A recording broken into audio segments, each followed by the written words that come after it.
Okay, now we're going to go over critical values, topic from Module 4. Now, critical values are very important if you're going to be studying the concavity of functions.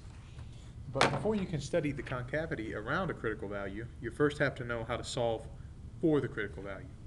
This process is actually pretty easy. All you really have to do in short, easy words is take the derivative and set it equal to 0, solve for x. So over here on the left, you'll see that I have graphed a really ugly parabola. Now this ugly parabola's equation is, of course, y equals x squared. If you wanted to know the critical point on the parabola, it's very helpful to have the graph to work with. Now you should anticipate the critical value to be right where I'm drawing this green arrow here, right at the center of the graph. And I'm going to show that that's true analytically. So first off, you take the first derivative, and we see that that's 2x.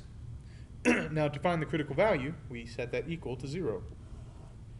And to solve for x, and you see x equals 0, just as we anticipated on our graph. Okay, well that's well and good for very simple problems, but you'll only see 1 or 2 simple problems on your homework, and you won't see them on that simple on your quiz. Let's pick a harder equation.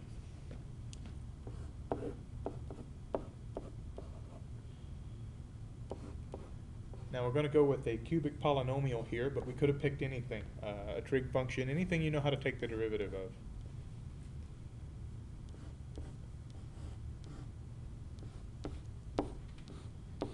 Okay, so a little bit more complicated than just y equals x squared, but the process is going to work out exactly the same.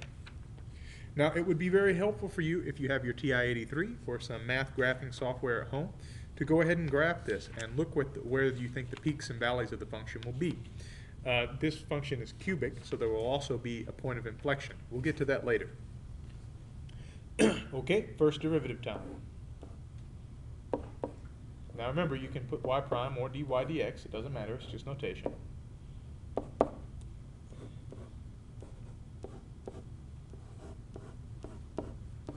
And the constant term disappears. Now, to find the critical value, you just set that equal to 0.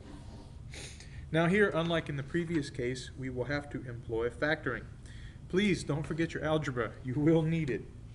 So if we were to factor this out, we will see that we get x plus 2 squared equals 0. In this case, the root is x equals negative 2. Now please also notice, because of the power of 2 here, x equals negative 2 twice. This is what's called a double root. If you were to just look at the graph of this function and try to find the peak, you may not see the fact that it is a double root, but analytically it will be revealed to you. Okay, so please take your TI-83, give this a graph, and take some other functions, and do a lot of these in the homework till it becomes natural to you. Thank you.